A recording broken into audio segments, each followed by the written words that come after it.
Yeah,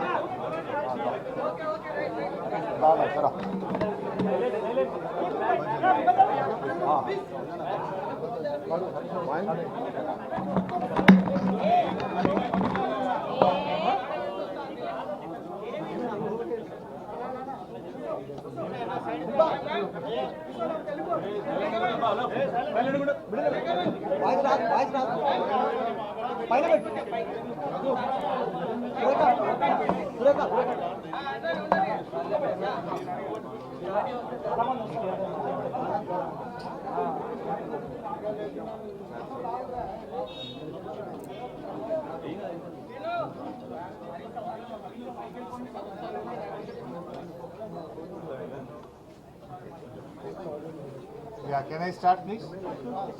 आप थोड़ा हटो ना भाई, कैमरा को आ रहा है।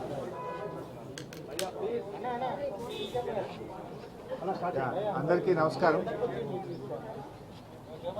సరే, ఈరోజు హైకోర్టు తీర్పు నేపథ్యంలో ఫర్దర్ కోర్స్ ఆఫ్ యాక్షన్ గురించి న్యాయవాదులతో చర్చించారు। కెమెరా को आ रहा है।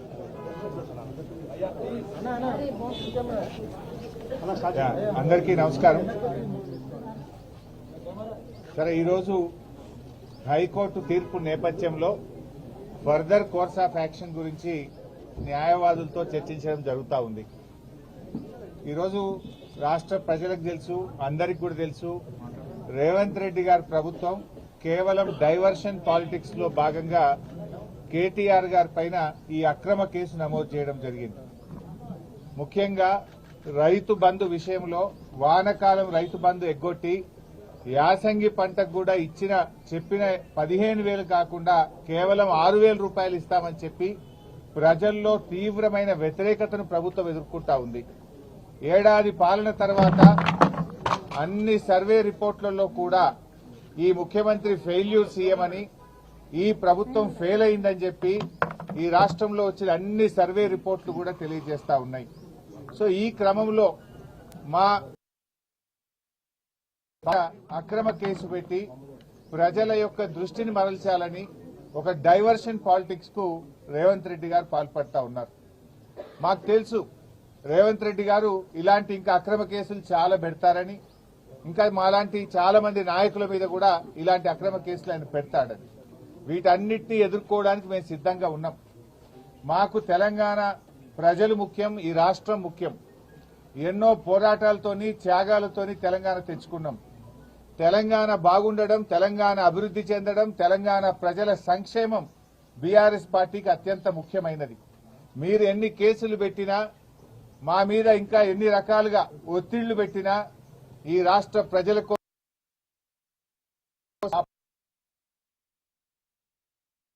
మానసికంగా బలహీనపరుస్తానని అనుకుంటా ఉన్నాడు। కానీ మేము మరింత బలంగా పోరాటం తప్ప ఎట్టి పరిస్థితుల్లో నీ అక్రమాలను గాని, నీ 6 గ్యారెంటీల అమలుపై నిన్ను ప్రశ్నించడాన్ని వదిలిపెట్టే ప్రశ్నే ఉత్పన్నం కాదు। ఈరోజు కేటీఆర్ గారి మీద హైకోర్టులో కూడా వచ్చిన తీర్పు కేవలం విచారణ కొనసాగించడానికే చెప్పింది హైకోర్టు।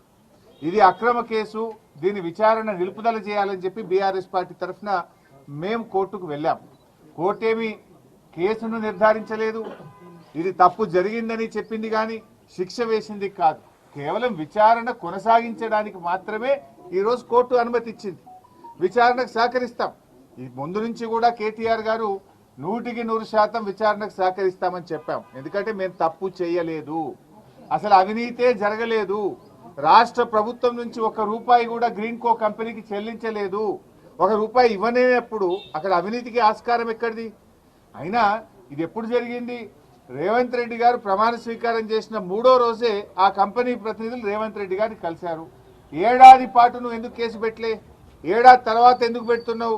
కేటీఆర్ గారు అడుగడుగునా నేను ప్రశ్నిస్తా ఉన్నాడు, నీ తప్పిదాలను బయట పెడతా ఉన్నాడు, నీ ప్రభుత్వం యొక్క వైఫల్యాలను ఎత్తి చూపుతా ఉన్నాడు కనుక ఏడాది తర్వాత దాన్ని బయట పెట్టినావు।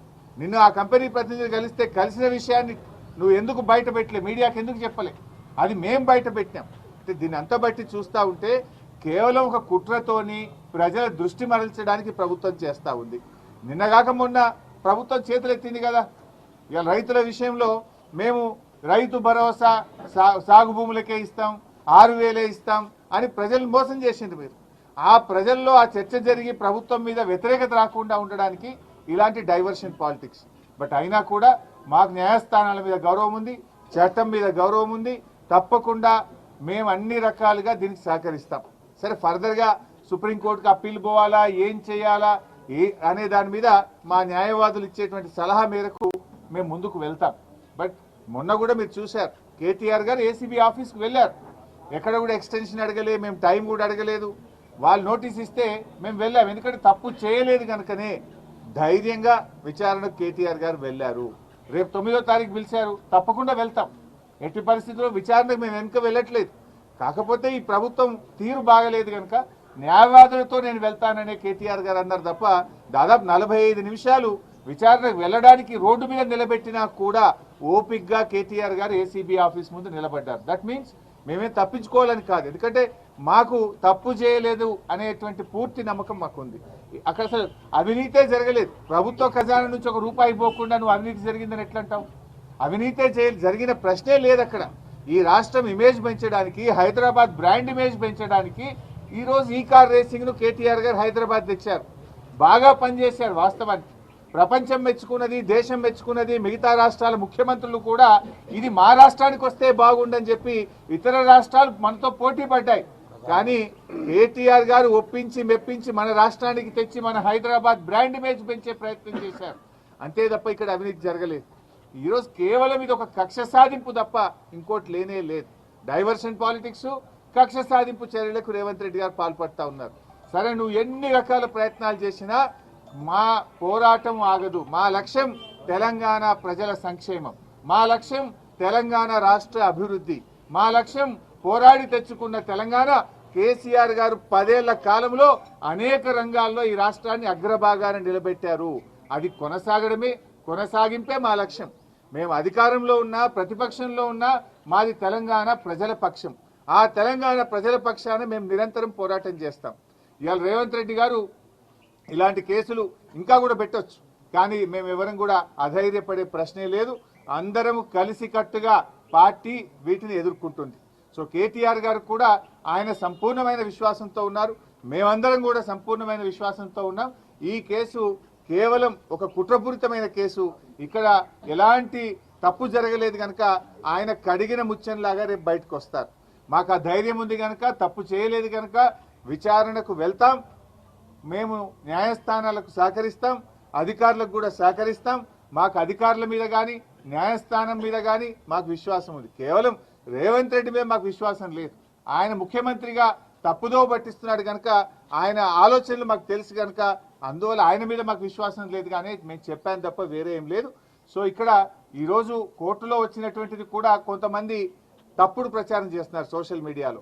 ఏదో శిక్ష పడ్డదనో, అసలు కేసే ఓడిపోయిందనో, ఏదో తప్పు జరిగిందనే విధంగా కొంతమంది సోషల్ మీడియాలో కొంతమంది కాంగ్రెస్ పార్టీ నాయకులు పిచ్చి కూతలు కూస్తా ఉన్నారు.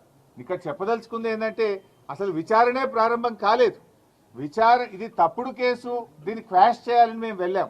ఇక న్యాయస్థానం విచారణ జరగాలి అని అన్నదే తప్ప ఇక్కడ తప్పు జరిగిందనో, అవినీతి జరిగిందనో, శిక్ష వేసిందో అనే ప్రశ్నే లేదు ఇక్కడ. కానీ కొంతమంది ఏంటంటే ఏదో తప్పుడుగా సోషల్ మీడియాలో ప్రచారం చేస్తూ ఒక గోబల్స్ ను, ఒక తప్పుడు వార్తని ప్రచారం చేసే ప్రయత్నం చేస్తున్నారు. అటువంటి వాళ్ళు అది మానుకుంటే మంచిదని కూడా మేము వారికి హితవు పలుకుతా ఉన్నాం. సో ఈరోజు తప్పకుండా మేము సంపూర్ణమైన విశ్వాసంతో ఉన్నాం. ఇది ఒక తుఫైల్ కేసు. మా ఆర్ఎస్ ప్రవీణ్ చెప్పినట్టు ఇది 100% తుఫైల్ కేసు.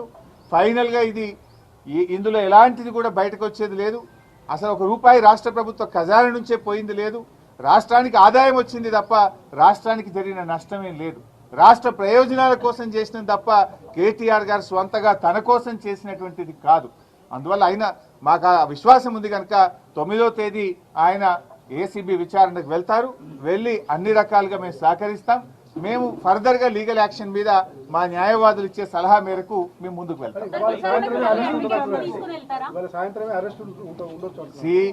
ఏముంటది అంటే దానికి ఏం భయపడతాం. ఇవాళ చేస్తాడా, రేపు చేస్తాడా, ఈ అక్రమ అరెస్టులకు మేము భయపెట్టోళ్ళం కాదు. ఇదేం మాకు కొత్త కాదు కదా. సమైక్య రాష్ట్రంలో తెలంగాణ ఉద్యమంలో ఆంధ్ర పాలకుల మీద చిచ్చర పిడుగులాగా పోరాడినటువంటి చరిత్ర బీఆర్ఎస్ పార్టీకి ఉన్నది. గతంలోనే మేము అరెస్ట్ అయినాం. తెలంగాణ కోసం పోరాటంలో కేటీఆర్ గారు అరెస్ట్ అయ్యి వరంగల్ జైల్లో పడ్డారు. మా నాయకులందరూ కూడా అరెస్ట్ అయ్యి జైళ్లలో పడ్డారు. ఏం జరిగింది? తెలంగాణ రాష్ట్రం వచ్చింది, ఈ రాష్ట్రానికి మేలు జరిగింది. ఇవాళ రేవంత్ రెడ్డి గారు నువ్వు మీరు అన్నట్టు ఇవాళ అరెస్ట్ చేస్తాడా, రేపు అరెస్ట్ ఆయన ఇష్టం, చేస్తే చేయని, ఇది అక్రమ అరెస్టు. మాకు న్యాయస్థానాల మీద నమ్మకం ఉంది, దానికి మేము భయపడం, తప్పకుండా లీగల్గా ముందుకు పోతాం. 9వ తేదీ వాళ్ళు నోటీస్ ఇచ్చారు, డెఫినెట్గా 9th నాడు కేటీఆర్ గారు మేము హాజరవుతాం. మొన్న కూడా హాజరయ్యారు కదా. 45 నిమిషాలు రోడ్డు మీద నిలబెట్టినా కూడా ఓపిక్గా నిలబడి నేను విచారణకు వెళ్తాను అని అంటే కూడా వాళ్ళు విచారణకు లోపలికి తీసుకోకుండా రోడ్డు మీదనే ఆ లెటర్ తీసుకొని మాకు రిసీవ్డ్ కాపీ ఇచ్చారు. అడ్వకేట్ విషయంలో ఏం చేయాలి అనేది చూడాలి. గతంలో there are lot of precedences. Rahul Gandhi గారు ఈడీ ఆఫీస్కి పోతే వెంట అడ్వకేట్లు వెళ్ళలేదా? గతంలో అడ్వకేట్లు వెళ్ళలేదా? అడ్వకేట్లు వెళ్తే తప్పేంటి సార్? అది ఎలా చేయాలి, ఏం చేయాలి అనే విషయాన్ని మా లీగల్ టీమ్ తో డిస్కస్ చేస్తాం. Whatever the legal team advises we will follow.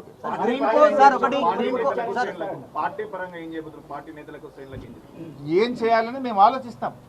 మేము కూడా డెఫినెట్ గా పార్టీ ముఖ్య నాయకులందరూ కూడా ఇక్కడ సమావేశం అయి ఉన్నాం.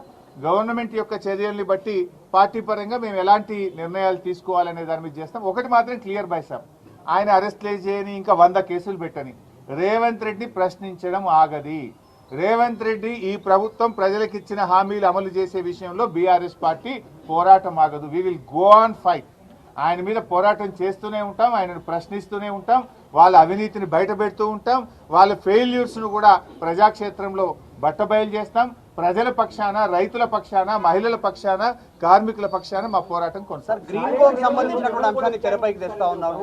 ప్రోకో జరిగిందనేటువంటి ఆరోపణలు కాంగ్రెస్ పార్టీ. బైసాబ్ దాని మీద నిన్ననే కేటీఆర్ గారు కూడా స్పష్టంగా చెప్పారు. గ్రీన్ కో ₹1 రాష్ట్ర ప్రభుత్వం ఇచ్చిందే లేదు. అసలు నీకు ఎవరికైనా కంపెనీకి నువ్వు సాయం చేస్తే వాడు నీకు ఉల్టా పైసలు ఇస్తే అక్కడ అవినీతి. గ్రీన్ కో ఈ రాష్ట్రంలో కాంట్రాక్ట్ చేసింది లేదు, గ్రీన్ కోకు రాష్ట్ర ప్రభుత్వ ఖజానా నుంచి ₹1 ఇచ్చింది లేదు. ఇంకా అవినీతి అనే ప్రశ్న ఎక్కడిది? గ్రీన్ కోకు ఏమిచ్చింది రాష్ట్ర ప్రభుత్వం? కాంట్రాక్ట్ ఇచ్చిందా, డబ్బులు ఇచ్చిందా? గ్రీన్ కోకు మేము చేసిన సాయం ఏంది? అసలు ₹1 గ్రీన్ కోనే ఉల్టా ఖర్చు పెట్టింది హైదరాబాద్ ఇమేజ్ కోసం, హైదరాబాద్ బ్రాండ్ ఇమేజ్ కోసం. గ్రీన్ కో వాళ్ళ సొంత డబ్బులు పెట్టి ఈవెంట్ నిర్వహించారు తప్ప రాష్ట్ర ప్రభుత్వం గ్రీన్ కోకి ఇచ్చింది అయితే ఏం లేదు కదా. హైదరాబాద్ మాదాపూర్లోను మచిలీపట్నంలోను ఏసీబీ రైట్స్ జరిగినాయా లేదా అన్నది కేసు వచ్చింది విచారణ సంస్థలు. కాకపోతే దాంట్లో కావాలని మీరు వైసాబ్ విచారణ జరగడానికి వెళ్ళింది కదా కేటీఆర్ గారు. ఏసీబీ నోటీస్ ఇస్తే మేము ఎక్స్టెన్షన్ ఇస్తాము, మాకు బిజీ ఉన్నాము, మళ్ళీ వస్తామని కూడా చెప్పలే. వాళ్ళు ఇచ్చిన టైంకు, ఇచ్చిన తేదీకి కేటీఆర్ గారు నిజాయితీగా ఏసీబీ ఆఫీస్కి పోయినాడు. ఎందుకంటే ఆయన తప్పు చేయలేదు కనుక ధైర్యంగా, నిర్భయంగా ఆయన విచారణకు హాజరయ్యాడు. రేపు 9వ తారీఖు పిలిచారు, తప్పకుండా వెళ్తాడు ఆయన. దానికి మేమేం, ఎందుకంటే మేము తప్పు చేయలేదు, ఇక్కడ అవినీతి జరగనే లేదు, లేదు లేదు, అవినీతికి ఆస్కారమే లేదు. అందువల్ల ఇక్కడ ఎవరు మేమెవరం కూడా భయపడే పరిస్థితే లేదు. Sorry, Kaleshwaram, that also I will answer. Now we are talking on this issue and some other time I will answer that. Green co company మీద ఏసీబీ రైట్స్ అవుతుంది. ఇంకా కోర్టు ఆర్డర్ రాలేదు, హైకోర్టు జడ్జిమెంట్ కాపీ ఇంతవరకు బయటకు రాలేదు. Once ఒకసారి judgement copy అనేటువంటిది బయటకు వస్తే దాంట్లో ఎలాంటి అబ్జర్వేషన్స్ ఇచ్చారు దాన్ని పరిశీలించి మా న్యాయవాదులు మాకు ఇచ్చే సలహా ఆధారంగా ఎప్పుడు వెళ్ళాలా వద్దా, ఏం చేయాలి అని లీగల్ టీం యొక్క సజెషన్ మేరకు ఆ జడ్జిమెంట్ కాపీ చదివిన తర్వాత మేము నిర్ణయం తీసుకుంటాం. Last question, political motive case అని మీరు అంటున్నారు. అంటే ఆ వెనకాల ఉన్న మోటివ్ ఏంటి? గతంలో మీరు రేవంత్ రెడ్డిని అరెస్ట్ చేసి రేవంత్ రెడ్డి అరెస్ట్ కు దీనికి చాలా తేడా ఉంది. రేవంత్ రెడ్డి రెడ్ హ్యాండెడ్ గా నోట్ల కట్టలతో, సంచులతో దొరికింది కదా. అక్కడ నోట్ల కట్టలతోని ఆ డబ్బులు లంచం ఇస్తూ రెడ్ హ్యాండెడ్ గా దొరికింది రేవంత్ రెడ్డి. అసలు ఇక్కడ కేటీఆర్ గారు ఒక మినిస్టర్ గా హైదరాబాద్ బ్రాండ్ ఇమేజ్ పెంచడానికి ఈ కార్ రేసింగ్ ద్వారా రాష్ట్ర ఆదాయం పెంచిండు, ప్రపంచంలో హైదరాబాద్ బ్రాండ్ ఇమేజ్ పెంచిండు. కేటీఆర్ రాష్ట్రానికి మేలు చేసిండు, హైదరాబాద్ కి మేలు చేసిండు, అంతే తప్ప కూడా ఇయ్యలే కదా. డబ్బులంటూ ఇస్తే కదా నీకు ఏదైనా వాపసు వస్తే కదా అవినీతి అనేది. ₹1 ఇచ్చింది లేదు, చారన్న నీకు వచ్చింది లేదు, ఇంకా అవినీతి ప్రశ్న ఎక్కడదండి? ఆయనేమో నోట్ల కట్టలతో రెడ్ హ్యాండెడ్ గా దొరికిండు. అసలు ఆ కేసుకు ఈ కేసుకు లింక్ ఏముంది? మోకాలకు బోడగుండుకు పెట్టినట్టు. Thank you.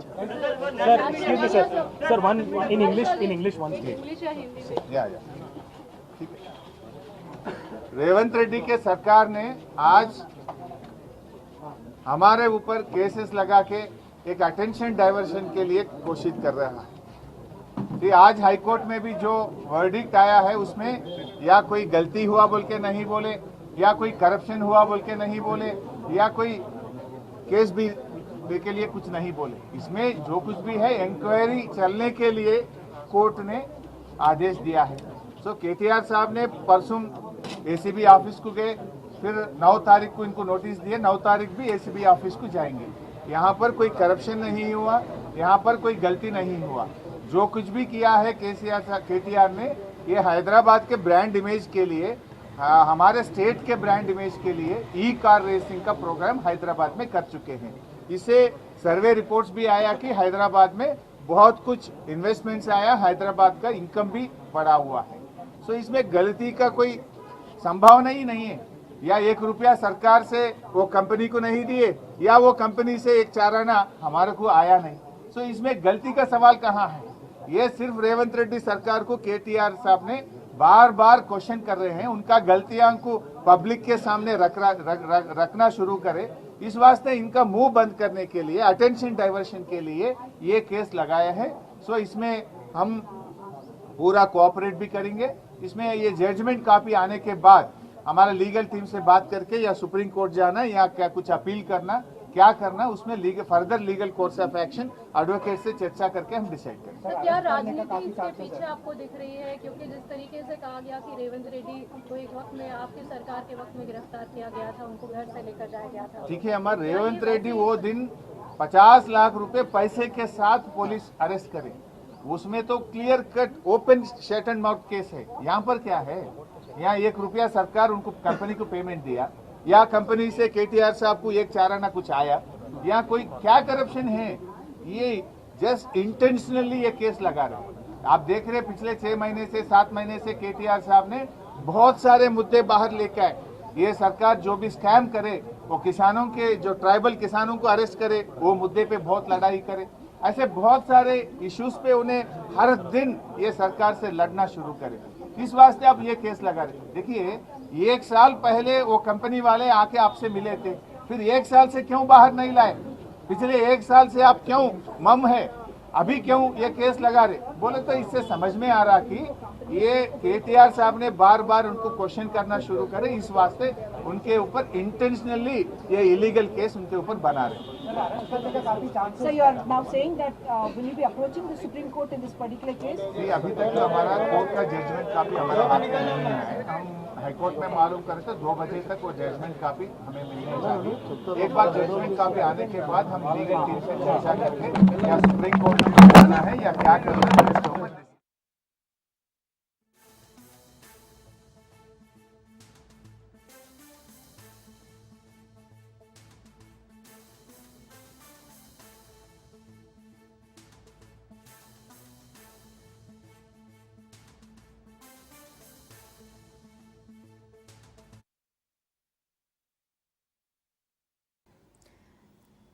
రేవంత్ ప్రభుత్వం డైవర్షన్ పాలిటిక్స్ చేస్తోందన్నారు మాజీ మంత్రి బీఆర్ఎస్ నేత హరీష్ రావు. కేటీఆర్ పై కుట్రపూరితంగానే కేసు ఫైల్ చేశారని మండిపడ్డారు హరీష్. అక్రమ కేసులు పెట్టి ప్రజలను డైవర్ట్ చేస్తున్నారని, ప్రభుత్వ వైఫల్యాలను కప్పిపుచ్చుకోవడానికి రేవంత్ పాలిటిక్స్ అన్నారు. అవినీతి జరగలేదని, అవినీతికి అసలు ఆస్కారమే లేదు.